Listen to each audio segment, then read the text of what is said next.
भाइयों और बहनों, हमारी पार्टी अमीर हो या गरीब, सबको राशन मिलेगा। हमें ही वोट दें, सिर्फ हमारी पार्टी अच्छी है, सर्वश्रेष्ठ है।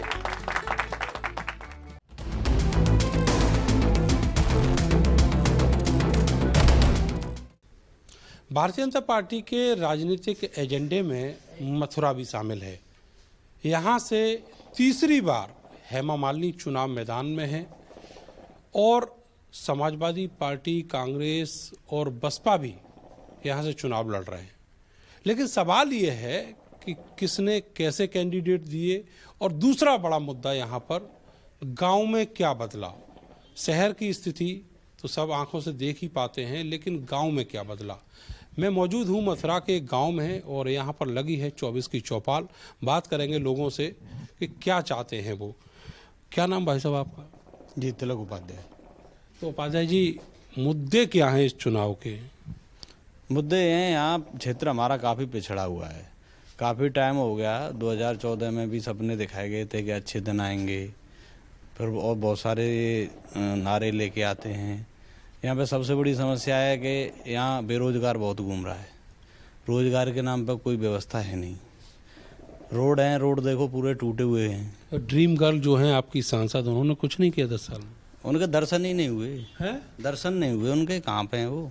हम तो अब भी देख रहे हैं चुनाव। ठाकुर जी के आराम से दर्शन हो रहे हैं, हेमा मालिनी के नहीं हो रहे। जी, ठाकुर जी से बड़ी हो रही हैं वो।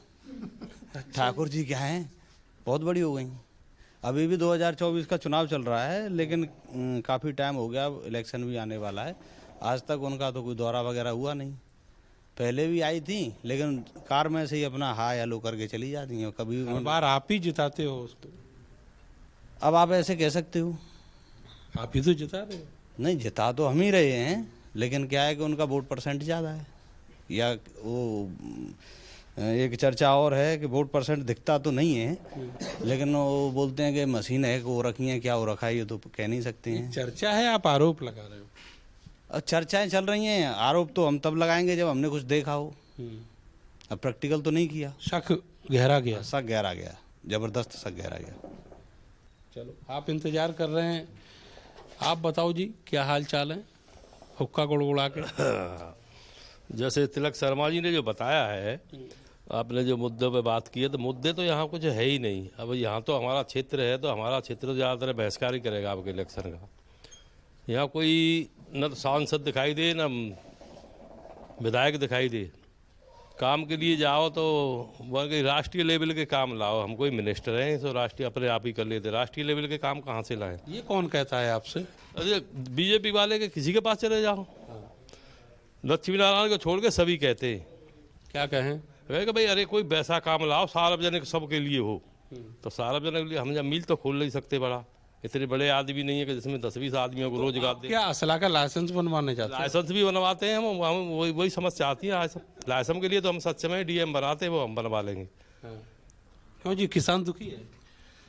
ऐसा है भाई साहब, ये बलदेव विधानसभा इससे पहले 2012 से पहले ये गोकुल विधानसभा क्षेत्र हुआ करता था। ये चौधरी चरण सिंह का दिल था। छपरौली, मिनी छपरौली इसको कहा करते थे। अब यहाँ किसानों के सामने समस्या ये है कि ये पूरा बलदेव विधानसभा 90% राष्ट्रीय लोकदल का वोटर रहा है। चौधरी साहब की आत्माओं आवाज़ देती है। लोकदल जो है चौधरी साहब की पार्टी का है। यहाँ तो ये इतना बड़ा दुर्भाग्य है मथुरा जिले का कि जिस मथुरा को पूरा विश्व जानता हो, उस मथुरा की सांसद को बलदेव विधानसभा नहीं, मथुरा जिले के किसी गांव का नाम याद नहीं है। किसी गांव के अमुक जैसे प्रधान हैं, गांव का मेन नागरिक होता है, संगठन के पदाधिकारी हैं, किसी का नाम तक नहीं जानते, किसी गांव का नाम नहीं जान सकती है। बड़ा दुर्भाग्य। यहाँ तो ऐसा सन 77 में मनीराम बागड़ी आए थे हिसार से, वो आज तक जिंदा या मुर्दा लौट के नहीं आए। यहाँ से प्रचंड बहुमत से जीत गए सन 77 में। यही पोजीशन ये हेमा मालिनी की है। 10 साल इसको हो गई। अभी 4 तारीख को कार्यालय का उद्घाटन था, तो राष्ट्रीय लोकदल के जिलाध्यक्ष ने मुझको बुलाया था, तो मैंने उस मीटिंग का बहिष्कार किया। जयंत चौधरी ने ये भाजपा से समझौता किया। कैसे किया? भारत रत्न दिया चौधरी साहब को। वहाँ उस कार्यालय में बहुत बड़ा एक जो है वो लगा था, जो है बैनर में कहीं भी चौधरी साहब की फोटो, इतनी बड़ी फोटो भी नहीं थी। मैंने उन लोगों से कहा, मेरठ में एक जो अभी रैली हुई प्रधानमंत्री की, जिसमें जयंत चौधरी भी थे, उसमें तो नाम ही गौरव सम्मान रखा और चौधरी साहब का बहुत बड़ा फोटो लगा था। वो तो केवल चौधरी साहब का फोटो इसलिए लगाया गया था कि चौधरी साहब का सम्मान दिवस के रूप में वो मनाया था कि चौधरी साहब को भारत रत्न दिया गया है। अगर आप ईमानदारी से गठबंधन का धर्म निभाते हो तो चौधरी साहब का फोटो तो लगना चाहिए। सब जगह लगना चाहिए। आप ये चौधरी साहब का फोटो समाजवादी पार्टी, बसपा, कांग्रेस, लोकदल तो है ही है, सभी लगाते हैं चुनाव में। इन्होंने वो फोटो भी नहीं लाया, मैंने उसका बहिष्कार किया। जयंत चौधरी कोई मालिक थोड़ी है। जयंत चौधरी किसानों का कोई मालिक थोड़ी है। किसान इंडिपेंडेंट है, अपना फैसला ले सकता है और किसान ने लिया। किसानों ने फैसला लिया। दिल्ली में 13 महीने जब आंदोलन चला तो किसानों ने अपनी दिल की सुनी और फतेह करके आए, कानून वापस हुए। जयंत चौधरी ने फैसला ले लिया, इसका मतलब ये थोड़ी है। किसानों को भाई साहब कुछ नहीं मिला और सारा जो मजा था उस आंदोलन का वो तो जयंत चौधरी ले गए। वही तो दुर्भाग्य है। इसीलिए तो यहाँ सब लोग, आप देख रहे हो, सब लोगों में आक्रोश है। और क्योंकि विपक्ष यहाँ मजबूत नहीं है तो इसलिए और कोई चारा है नहीं किसानों के पास। किसान वोट नहीं डालेगा, किसान बहिष्कार करेगा। और 10 पहले जो स्टार्टिंग में हेमा मालिनी जी आई थी तो जबरदस्ती कैंडिडेट उतार दिया। तब तो भाजपा भी कहती थी कि नहीं, एक बार हमने सेलिब्रिटी है इसलिए आपको दे दी, बहुत मेहनत करेंगी। 5 साल बाद फिर इनको मौका दिया गया, फिर लोगों से कहा गया कि नहीं, ये बहुत काम करेंगी। मगर अभी बताया हमारे सरपंच जी ने कि अमुक गाँव के नाम नहीं जानती वो क्या जनता की सेवा करेगी। और रही बात जाटों की, आपने कहा ना कि जाट नाराज हैं। यहाँ जाट नहीं, यहाँ सभी वर्ग के बैठे हैं। देखो पंडित जी भी बैठे हैं, ठाकुर साहब भी बैठे हैं। ये सभी लोग एक राय में होके हेमा मालिनी का बहिष्कार कर रहे हैं यहाँ पे। मेरा कहना था कि जो जयंत चौधरी की पार्टी, आप लोग उनके सपोर्टर रहे हैं, उनको यहाँ खड़ा किया है मथुरा में, तो उनको वोट नहीं देंगे शायद, इसीलिए आप लोग नाराज। नहीं, वोट क्यों देंगे? जो हमारा भला करेगा हम उसको वोट देंगे। जयंत चौधरी जब हमारे साथ खड़े थे तो वोट दिया और लड़ाई भी लड़ी हूँ जयंत चौधरी के साथ। जब उनकी कोठी खतरे में थी तो यहाँ बलदेव की जाट गए थे, गोली खाई थी, बुलेट जो है रबड़ वाली, पानी की बोतल खाई थी। अब उसको इतना भी ध्यान नहीं रहा जयंत चौधरी को। उन्होंने तो कहा चवन्नी थी, पलट गई, क्या हो गया? नहीं, पलट गई चवन्नी तो पलट जाए।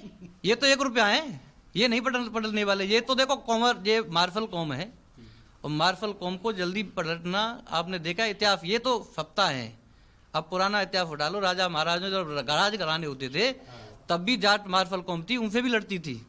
चाहे कितने भी ताकत में सप्ताह हो, कोई भी सप्ताह आ जाए, आज भी लड़ने को तैयार है। जाट में कोई कमी कहीं नहीं है। तो आप करोगे क्या इस चुनाव में? आपको क्या दिख रहा है? देखिए, हमें चुनाव में दिख रहा है कि यहाँ पे कैंडिडेट अगर विपक्ष का मजबूत होता तो दमदारी के साथ खड़ा हो जाता और हेमा मालिनी को सबक सिखाया जाता था। हमारे पास एक ही चारा है कि चुनाव न किया जाए, चुनाव का बहिष्कार किया जाए और सामूहिक रूप से यहाँ बहिष्कार होगा। हम हेमा मालिनी को स्वीकार नहीं करेंगे। साहू, आपका क्या नाम है? जगदीश। अच्छा, क्या चल रहा है आपकी बार चुनाव में? चुनाव में जो चल रहा है कि जो किसान के इसी सरकार है बाकी संग है हम तो। और किसान परेशान है तो काय को संग रहेंगे हम। किसान परेशान है? हाँ, वाकई में किसान परेशान है। क्या दिक्कत क्या है? दिक्कत ये है कि टाइम पे खाद मिले न, बम्मा चले न, बिजली चले न, और किसान खाते कर खाओ। आप सुनाओ जी। हाँ जी, आप भी दुखी हैं? ताऊ तो बहुत पूरे तो किसान ही अपने यहाँ के। जो किसान की समस्याएं हैं उन पे यहाँ कोई काम करने वाला है नहीं। अरे वो जो सम्मान निधि है वो तो आ रहा है ना बराबर। सम्मान नदी न दें, बाकी टाइम पे बाकी जगह पे पानी दें, समय से नहर बम्बा में लाइट दें, टाइम से खाद दें, खाद मिले किसान है। बात ज़्यादा खुश हैं हम लोग। इनकम दोगुनी नहीं हुई? इनकम आपकी? इनकम तो दोगुनी नहीं है, लागत दोगुनी जरूर हो गई है। ये कह रहे हैं भूखे पेट भजन न होए गोपाला, जिधरे आपके कंठी माला। जब किसान संपन्न नहीं रहेगो, वहाँ पे खाएबे का आज कोई चीज बढ़िया नहीं रहेगी तो वो भजन करवे ते जी लेगो। हाँ, ये तो बात है। भाई खाएबे का आज रोटी चाहिए, अनाज चाहिए। थोड़ा सा आलू महंगो है तो सब लोग हल्ला कर रहे हैं, आलू इतना महंगो है, इतना महंगो है, 800 रुपया पैकेट बिक रहा है। आलू के पैकेट पैदा करवे में 550 से 600 रुपया को खर्चा है और लागत आई है। अब 800 रुपया की बिक गई, वहाँ पे 25% किसान है बचत है गई, तो ऐसा लग रहा हो कोई पहाड़ टूट पड़े हो। हाहाकार मचो, आलू 800 रुपया बिक गो तो किसान की समस्या है जिनको ही ना सुनो। बलदेव क्षेत्र में हमारे भाई साहब हैं, तोमर साहब, इनकी कृपा है तब हमारे तहसील के और वागे काम है जानते हैं। सो हम पे तो कम लूटपाट है रही है। नहीं, ये खतौनी ने करवाए बेकाज लेखपाल में बैठे हो, वो वान की 100-200 रुपया दे दो, बातें ऊपर चले जाओ, काऊ की दाखिला खर्च ना है रही, 1000 झंझट होता है। पानी समय पे मिल होना है, खाद इतनी महंगी है कि को ठिकान होना है। तो किसान की लाइट की इतनी बड़ी समस्या है कि बताओ 4 से 4.5 घंटों लाइट ना मिल रही। दिन में आवेगी, एक बार आएगी और एक पहले में चल गो पानी, फिर के बाद में चली गई 2 घंटा का, फिर आ रही है, फिर आवेगी। 2-4 घंटा भी फिर पूरी दोबारा दे चलेगा, एक एक क्रिया भर पावंदे पूरे दिन। मुझे आप ये बताओ, समस्याएं तो बनी हुई हैं यही सारी, ये समस्या जो कानून, किसी कानून वाला आंदोलन हुआ तब भी थी, उसके बाद में भी बनी है, सरकार ने कुछ नहीं किया। जयंत चौधरी सरकार के साथ बैठ के सत्ता की मलाई चाट रहे हैं। तो वो तो आनंद लेंगे, वो नेता है, देखो नेतन को काम है आनंद लेना। अब हम किसान हैं, हम अपने हक का किसान संगठन कब पैदा हुए? जिन लोगों ने हमन वोट दे कि हम MP या MLA इसलिए चुनते हैं कि वो हमारी समस्या का समाधान करे। जब वो हमारा समाधान ना कर, लंबा कुड़ता है, चेक फिर देखता है कि इधर से मलाई मारनी है, यहाँ पे पैसा आवेगा, वहाँ ते आवेगा, वो अपने काम में सेट हो गया। फिर हम लोगों ने जब अपने किसान यूनियन बनी, अब किसान यूनियन जे वे सपोर्ट करते हैं कि अपने काम करे बेकाज, फिर हमें अपने लोग खड़े करने पड़ते हैं, अपने जो कार्यकर्ता हैं वो काम करते हैं जब हमारे काम नहीं कर रहे हैं। अब जब ये चले गए, आपने कहा कि अब केवल किसान यूनियन ही सरकार के सामने बात उठाएगी। अब ऐसी है, अब किसान यूनियन ही आवाज उठा रही है और किसान यूनियन ही बात कर रही है, नहीं बाकी तो काऊ की कोई चली ना रही जागन। विपक्ष तो ऐसा बिल्कुल बेकार है कि जाको कोई ठिकाना ना है, कोई बोले वही के ऊपर CBI और ED आ जाते हैं, बेचारा बोल ही ना पाती विपक्ष को। चर्चा है CBI और ED वाली, एक गांव देहात तक है। अब वो तो चर्चा अब TV और ये न्यूज और ये फेसबुक और इनते सब पता चली जाते, सोशल मीडिया चले है ना गाँव, सोशल मीडिया ते सब पता चल रही है, सबन ने टावर खड़े हर गाँव में। ये किसान है और ये आवाम है मथुरा की, और ये उस इलाके की आवाम है जहाँ पर हेमा मालिनी 10 साल से सांसद हैं। तो समझा जा सकता है कि यहाँ पर जो चुनावी मूड है वो क्या है। मिलेंगे अगले लोकसभा में, तब तक के लिए मुझे और मेरे कैमरा सहयोगी सानू को दीजिए इजाजत। नमस्कार। भाइयों और बहनों, हमारी पार्टी अमीर हो या गरीब, सबको राशन मिलेगा। हमें ही वोट दें, सिर्फ हमारी पार्टी अच्छी है, सर्वश्रेष्ठ है।